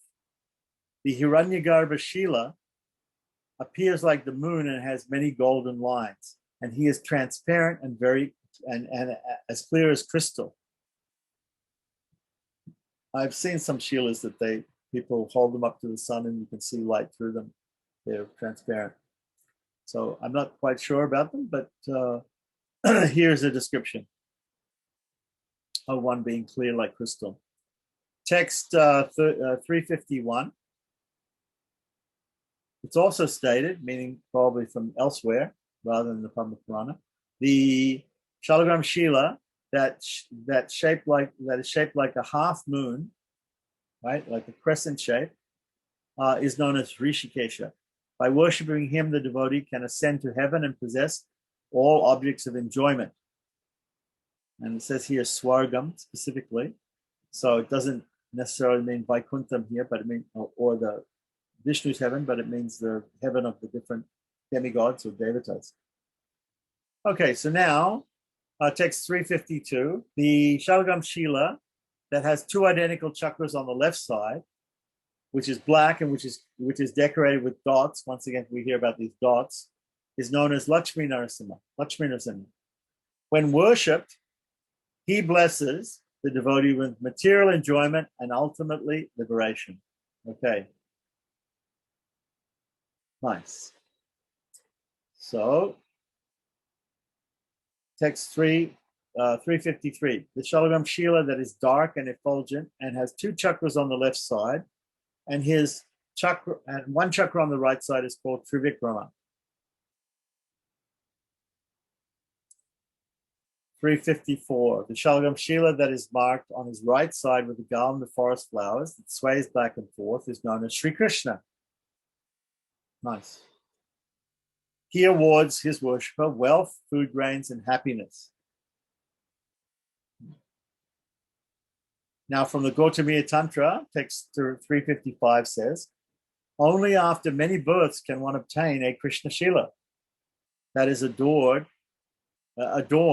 with the hoofprint of a calf. So if you have a small cow's hoofprint on the Shila, it's indicating that it's a Krishna Shila. Such a person will not be born again in the material world. Text 356, the Shalagram Shila is decorated with 4 lines side by side and has two chakras in the middle, is known as Chaturmukha.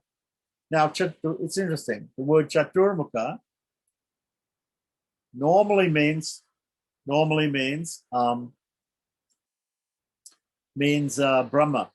because Chaturmukha means four-faced or four-headed. And so in this particular universe, we have a Brahma or a creator that has 4 heads, like that. Now, we also know that sometimes the Lord himself and not an he doesn't empower a living being to be the creator, the secondary creator, a Brahma in the universe, but sometimes he also comes as himself. So this may be a situation where we think of the Lord Brahma in a particular universe as being actually an incarnation of the Lord. The other point to be mentioned here, I'm just thinking of another point here, is Chaturmukha. The word Chaturmukha is actually the name, just like all these other names also, is mentioned as a name of Vishnu. So if we read the 1,000 names of Vishnu, Vishnu Sahasranama, which I have classes on teaching, right? We find that Chaturmurtis, Chaturvyuhas, there are a lot of names of Lord Vishnu that have the word Chatur in them. And so Chaturmukha, I believe, is also a name, one of the 1,000 names of Vishnu. So this Chaturmukha here should not be, we should not think that this, if we find a Shalagram Shila with this description and we call it Chaturmukha, we should not think that it's the ordinary living entity, Lord Brahma, but we should think that it's a deity of the Supreme Personality of Godhead, Lord Vishnu, right, or Krishna, and that his name is Chaturmukha, and maybe it may be that it's Lord Krishna in the form that he takes in some universes where there's no qualified living being, qualified Jivatman to be the Brahma in that universe. Okay, so then continuing on with the text 357, back to the Kartik Mahatmya and the Padma Purana, it says again, the Shalagram Shila that bears a row of lines that appeared etched within stone is called Vishnu Panjara. Vishnu Panjara. And Panjara, I do have it online. Let me just see what the word Panjara has some different meanings. Let's look. Panjara. The word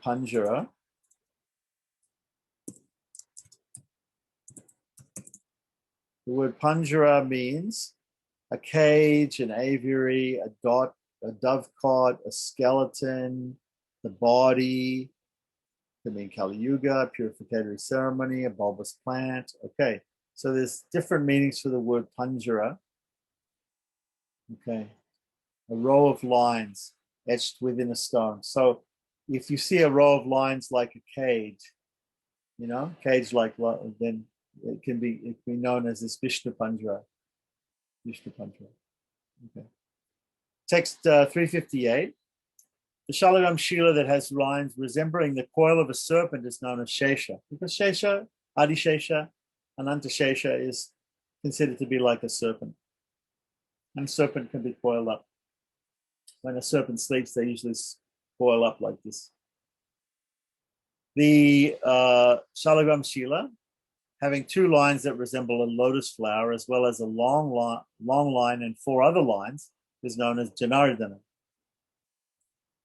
The Shalagram, text 359, the Shalagram Shila having four chakras, whose mouth is narrow and whose middle is decorated with the mark of the flower garland, is known as Lakshmi Narayana. This Shalagram Shila awards one material enjoyment and ultimately liberation. Text 360, all Shalagrams that bear the above mentioned marks are considered very auspicious. Right? Among them, those that are very small are considered more auspicious. Okay, so this is a very important point here. It says, Yatascha tasvapi sukshmaha. Sukshmaha. Sukshma means subtle, but it also means small. So here it means small. So we have these statements in the scriptures that the Shalagram, which is small, is considered most auspicious, right?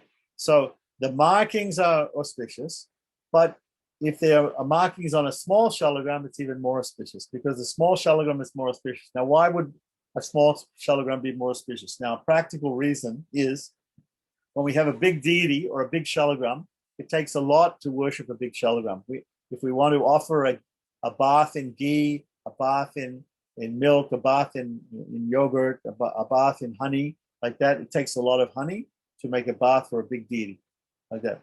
But we have a very small, if we want to offer a golden crown to a shalagram or to a deity that is a big, then we have to make a big golden crown. If we have a very small shalagram, we can offer a small golden crown. So it's very easy. It's much easier to worship a small deity than to worship a big deity in general. Okay, why do we have big deities? Because especially when we do alankaram or decoration of a deity, if it's a very small deity, it's very hard to see, and therefore people feel more inspired by seeing big deities and big gorgeous decorations of the deity in terms of alankara, in terms of the ornaments and the flower garlands and the dress and everything. So that's why we have bigger deities. So, for instance, when we have processional deities, the processional deities should be quite big enough so that they can, but not too big so they can't be carried, but big enough so that people can see them and appreciate their beauty and their ornaments and their dress and decoration. Whereas when we're bathing a deity, maybe it doesn't have to be so big, so that we can just offer the bath and everything like that. We can offer the bath to the shalagrams instead of the offering to the huge deity. So here it's specifically stated, and there'll be some other description here also, that a small deity is a small shalagram is considered even more auspicious, like that. When I visited the Gandaki region very early on in the 70s, and I came to Vrindavan, and I brought 4 shalagramas with me from that place. And I only intended in keeping one and worshipping one, and I gave the rest to another pujari in Vrindavan. So I went with the 4 shalagramas to Vishnu Goswami and Radharamana, and I discussed with him. And we went through these shalagram lakshanas, and we came to these verses, and it says, Yata yata shukshma shila tata tata mahat punyan. He quoted to me. He said, the smaller the shila, the greater the fruit. There's statements like this in scripture. So he recommended to me keep the smallest one, which I still am worshipping today, along with, I have some others that I've collected over the years, but a small one, and worship that one. That will be the best one. So out of all of them, the smallest one, the small round one, I just kept that one and I worshipped that one. And again, it was very easy for me to get a silver throne, a silver crown. Everything was easy because it was very small. So that's that practical reason behind this yata yata shukshma shila tata mahat punyam. The great benefit comes from the smaller shilas. However, here also it's mentioned in this in just like this, that if they have the markings, it's also auspicious, and if they have the size, the small size, and exactly what the small size is, it's mentioned in some places that small means what? What does small mean?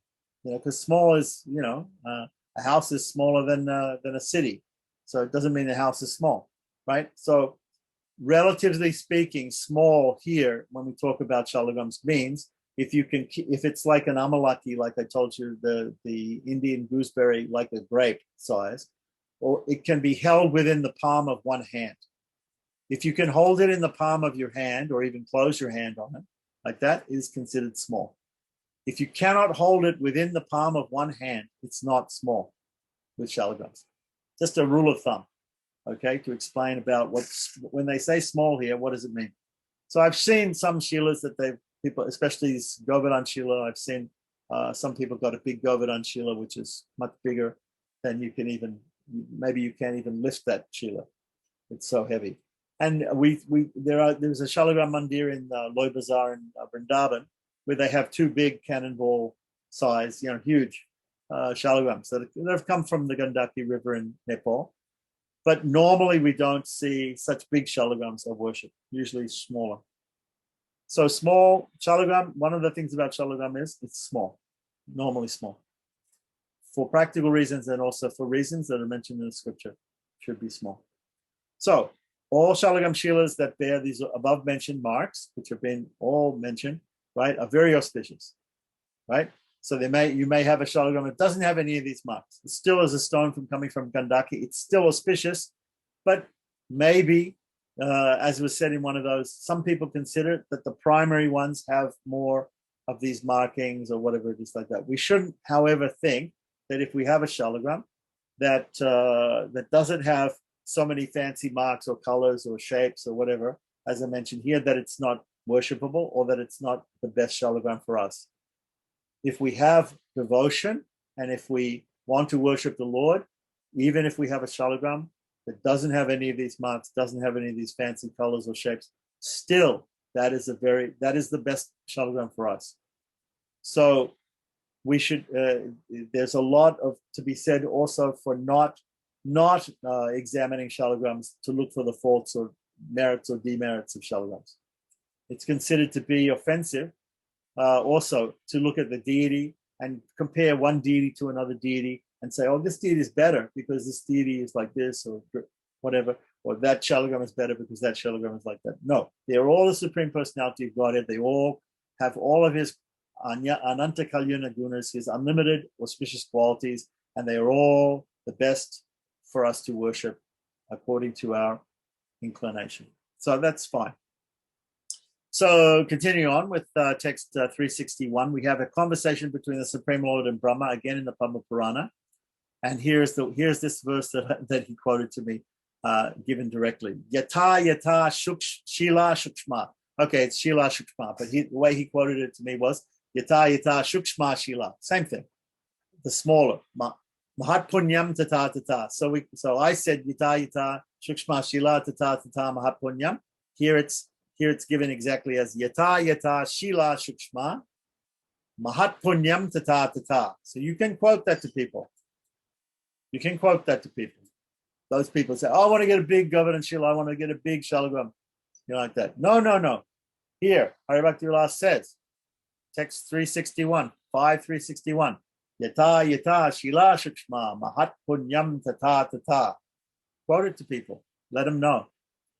It's an important point. Okay, so then it says tasmatam pujayen nityam dharma karmata siddhaye. The smaller the shalagram shila, the more auspicious it is considered to be. To achieve religiosity, economic development, sense gratification, and liberation, which are called purusharthas or goals of human beings, human life, goals of human life, purusha arthas, right? Dharma, artha, kama, and moksha, right? Religiosity, economic development, sense gratification, and liberation. One should worship the Supreme Lord in the form of the shalagram shila. This is a very important pramana. I think everybody should learn this one by heart, right? I know it, but in a slightly different way, okay, from the way Vishwambara Goswami quoted it to me. But this is how it's actually in the text, right? It comes from Padma Purana. We should look it up and we should see the context. Yata shila shukshma mahat punyam tata tata. Tasmat tam pujayen nityam dharma karmata siddhaye. Very important pramana. So then text 362. O Brahma, I reside along with my beloved consort Lakshmi within those shalagram shilas that are small like the amalaki fruit. Remember I told you amala or amalaki, like a grape size, right? Again, we've got 3 slokas here in a row, which are giving us this idea that smaller shila is better. 3 in a row. Not just one sloka, not just one cherry-picked sloka. It's 3, right? And I'm not sure if they're from different places. Looks like 2 from Padma Purana and one from I don't know where. Maybe also from Padma Purana. Right. So they may all be from Padma Purana. Anyway, so here again we're emphasizing in text 362. We're emphasizing that the Lord is residing with Lakshmi, that we can worship Lakshmi and Narayana both, or Radha Krishna, or Sita Ram, right, in the Lord and his consort in the one shila. Now, in some places in India, they'll keep a separate shila and worship the consort in a separate shila, just like we have, like I explained, in some temples we have the deity of the male deity of Godhead in one deity room, and his consort is in another, like that. So, but here the idea is it's being said by the Lord to Brahma that I am there and Lakshmi is also there. So you can also worship Lakshmi along with me in my Shalagam Shila form. and especially those that are small, like an amalaki fruit or like a grape. So, text 363. After we've done this, after we've explained this, we're now going to have a section which is called a Mahatmyam. The verses have been very much like Mahatmyam verses, explaining the benefits and the merits and demerits of worshipping different types of shalagrams, but also saying any shalagram can be worshipped. Every shalagram is auspicious, can be worshipped by everybody. Right? So there's some specific, detailed information, and then there's the overall mood of the Goswamis that everybody can worship any form of shalagram. So here we have Ata, again, beginning of a different section. Ata, the Shalagram Shila Mahatmyam. I mean, it would be nice, perhaps sometimes to practice a little bit in Practice what? Yeah, define, seeing the picture of Shila and then saying, okay, this is now this one. And you want me to? Okay, so we'll get pictures of Shilas from all over the world, and I'll put them on the screen, and I'll ask you, what Shila is that? When we try to work it out by looking at the lakshanas, by looking at the descriptions. Is that the idea? Yeah. What are we doing? This is called show and tell in America, right? I show you a shalagram, and you say, what shalagram is that? You know what? You want to know something? When I was with Sampakumar Bhattacharya, his brother was a shalagram.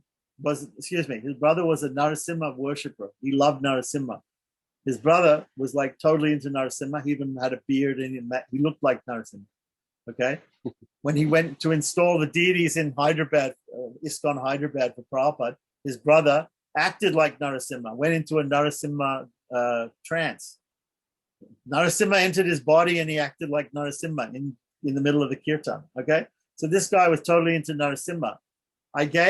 One time I was traveling with them, and all of the 25 pundits we were all there, and we all gave our personal deities to his brother, Sampak's brother. His name is Parthasarathi Bhatta. We gave him, his name should have been Narasimha Bhatta, but anyway, his name was Parthasarathi Bhatta. He's totally into Narasimha. He had a Narasimha Meru. He had a 3-dimensional Narasimha yantra that he used to worship, an antique, very old. Anyway, so then, as well as Astalakshmis to go along with it. But anyway, he took all the personal deities of all these 25 priests, including me, and worshipped them for, I think, 10 days when we did this big installation of a new temple in a place called Bellary in northern Karnataka. So, so I gave him my Govardhan Shila. Govardhan Shila is Krishna, right? Govardhan Shila is Krishna. I gave him my Govardhan Shila. When he gave it back, he said, I like your Narasimha so much. He's so nice. Your Narasimha is so nice. So if I give that guy any Shila, he'll go Narasimha. Narasimha. Because his bhava is Narasimha. He sees Narasimha everywhere. If you could get a deity of Krishna holding a flute and give it to him, he'll say Narasimha. Like that. Like that. If you tell him Radharaman appeared on, you have to remember this also, like Radharaman appeared on Narasimha's appearance day. Is he Krishna? Or is he Narasimha? He's got something to do with Narasimha because he appeared on Narasimha's appearance day, right? Maybe that's why he's very popular with some people, right? They like him as Krishna, but he's also Narasimha in some way, right? Because he appeared on Narasimha's appearance. So it's bhava. People have these bhavas. They look at the shalagram, they say, this is this. I can probably tell you, this would be a funny game show, right? You have three or four pundits like that, and you pull out a shalagram and say, write down on a piece of paper what you think it is, and then you put it up on the screen. Everybody's going to say their own different thing. Probably no two people are going to say the same thing. So yeah, we could do something like that. We could definitely do something like that if you want to do that.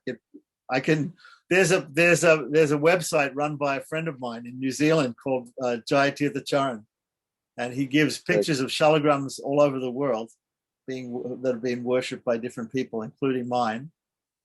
And we can go on there, and I can maybe show them on the screen, and you guys can guess what the Shilas are, what the names are. Yeah. Okay, you convinced me. That's why I said after seeing lots of shalagrams, after doing shalagram, after trying to tell people what that shalagram is, what that shalagram isn't, for many years, I finally came to the conclusion that the main method of shalagram identification is bhava. That's the main method. Yeah. Yeah, there's so many descriptions in the scripture and everything like that, but ultimately it's the Supreme Lord, and we see him in different ways. We see him in different ways. The gopis saw Krishna as their lover, and the other people saw him as their son. Some people saw him as their friend. Some people saw him as their master. Arjuna saw him as his chariot driver. So we all look at the Lord in different ways. And it's the same Lord. It's Lord. It's the Supreme Lord. It's Supreme God. Lord Krishna is there, right? But people see him in different ways. And so it's same thing with the Shalagram Shila. We look at the Shalagram Shila and we see different things. It's fun. It's a lot of fun to me. I think it's great. I have a friend who has a shalagram. It looks to me exactly like kurma. To me, it looks exactly like a kurma. It looks just like a tortoise. It has 4 chakras on the bottom that look like the legs. It has a shape like a tortoise. Has a back like a tortoise, like that. He thinks it's not a symbol. Okay, it's his shila. He's the one who's worshiping it. Let him worship it like that. I don't object. I'm not going to object to him. I'm not going to say you're wrong. Like that. Because it's according to his bhava. Yeah, and he's worshiping like that. So Shalagram Shila is very similar to the concept that we have when we worship a deity, when we call a deity into a kumbha or a pot, a kalasha, or if we have a kurcha, which is a Brahma Granthi made in krusha grass or darba grass, and we invoke a deity in there, or an areca nut, a betel nut, and we invoke a deity there and we just worship it like that. We haven't specified for some people who are not watching, who are not listening to the mantras. They don't know who we're worshiping, right? If I take a video of a person doing pot puja, worshiping a pot, and I block out the sound, you don't know the mantras he's using. How do you know what deity he's invoking into the pot? Right. You don't know, because the pot is just a blank deity like that. So similarly with the shalagram is like that. You don't know, if I don't know exactly what the person's concept is. Whereas if we have the deity form of Krishna and Radha, gopis, Sita Ram, Hanuman Lakshman, it's very easy for us to know who that personality is, because we see the outward manifestation. With shalagram, it's not so easy to know. So some people might think shalagram is somewhere between our mental worship and our external worship. Like the external worship is very easy to see, very easy to contemplate. The shalagram is a little less easy to contemplate, because we have to think of him. Well, when we're offering padya to a shalagram, the shalagram has no legs. So how we have to mental, it's half mental. Shalagram Shila worship is half mental. It's harder in that sense. It's harder because we have to, when we're offering water to the shalagram for washing the feet, we have to think we're washing the shalagram's feet. Shalagram doesn't have feet. So we have to mentally think. The shalagram has hands, shalagram has feet, the shalagram is Krishna. So it represents a stage. The same thing, I'm going to say this, it's the same, it's very similar to how Shaivites worship lingam. The Shaivites worship a lingam. And in fact, the lingam, you can have Brahma lingams, Shiva lingams, Vishnu lingams, right? Anybody who's ever been to Bali, and even in South India, it's possible to have a lingam which is Vishnu. It's possible to have a lingam which is Shiva. A lingam which, now mostly when we see a lingam, we say it's a Shiva lingam. But in fact, if we study iconography, we can understand that there are certain parts of a Shiva lingam which are considered to be Brahma, which are considered to be Vishnu. And also you can have different lingams, which are considered linga. What does the word lingam mean in Sanskrit? It simply means form. It simply means form. But even if it's this particular shape of form that we see like a Shiva lingam, it can be Brahma, it can be other deities. There can be other deities. It can be Vishnu, it can be Brahma. There's a temple, there's a cave temple in Bali, in a place called Gianar. Is it in Gianar or in near Ubud? It's near Ubud, in upcountry Bali. And they have a cave temple, and it's called Gaja Guha. Goa Gaja. It's called Goa Gaja. And it's a cave temple. You go inside there, and there's 3 lingams there. Those lingams are Brahma, Vishnu, and Shiva. There's a Brahma lingam, Shiva lingam, Vishnu lingam. So just as we have Shalagram Shilas, the Vaishnavas are worshipping Shalagram Shilas. Similarly, the Shaivites, they have these Bana lingams, which are self-manifest deities of Shiva, which they find in the Narmada River. So there's a river in India called the Narmada. You go there and you pick up a stone there. It's considered to be a self-manifest form of Shiva. So the Smartas, they worship Panchupasaras. They worship Surya, Narayana, Surya, Vishnu, Shiva, Ganesh, Devi. They worship these 5, and there are stones for each one of these. So it's not just that Vishnu is worshipped in a stone, like Shalagram. There's the Banalingam. There are these other things that the Smartas worship, like that. We're not really, worried about that too much because we're Vaishnavas, so we just simply stick to worship of Shalagrama. But other Hindus and Smartas especially, right, are worshiping Devi in a particular type of rock. Are worshiping Shiva, Surya, Ganesha, and these are all mentioned in the scriptures too. They're mentioned in the scriptures. These forms. Yeah, but because we don't worship those, we don't normally worship those demigods or devatas, so we don't know so much about them. So he is simply giving us Shalagram Shila here. But it's very interesting that it can be conceived of as being in between the external deity and the internal deity, right? Because still so much meditation has to be done when in Shalagram worship. So in that sense, it's more difficult, right? The most difficult worship is mental worship, no deity at all. You have to think of the Lord within the heart and offer worship, right? Just like the most difficult form of chanting is mental chanting, right? Chanting out loud is easy. Chanting softly is harder. Chanting internally is very difficult. You have to control the mind. It's equal to meditation. It's stated in Hari Bhakti Vilas. This is stated in Hari Bhakti Vilas. Why do you get greater fruits from internal chanting, from mental chanting, than you do from external chanting, right? Why do you get greater fruits from worshiping? Why is it considered more important to worship the deity inside than outside? It's because the worship of the deity outside can be done, matter-of-fact way, I'm doing this, I do it every day, I'm worshiping the deity, I know, I'm offering arati. It's easy like that. If I have to do that in my head, I can't think of anything else. So my mind has to be concentrated. So controlling the mind is the most important thing. You can do arati and think about whatever. You're thinking about something else, right? You're doing arati and you're thinking about, prasadam.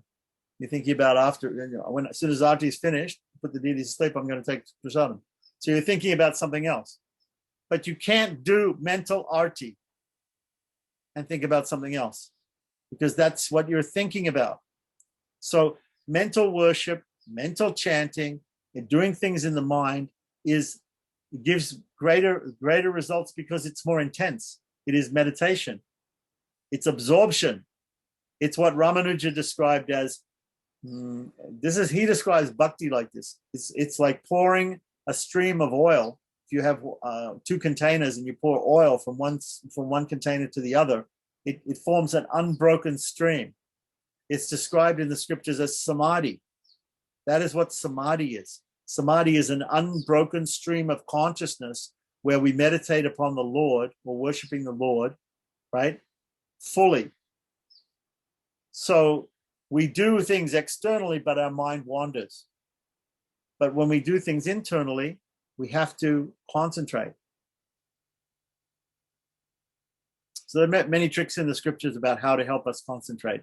Of course, external worship is, we shouldn't give up external worship. I'm not saying we should give up loud chanting or external worship or anything external. We can do that also, but we have to understand that there's a tendency when we do things externally to the mind can wander at the same time when we do external things.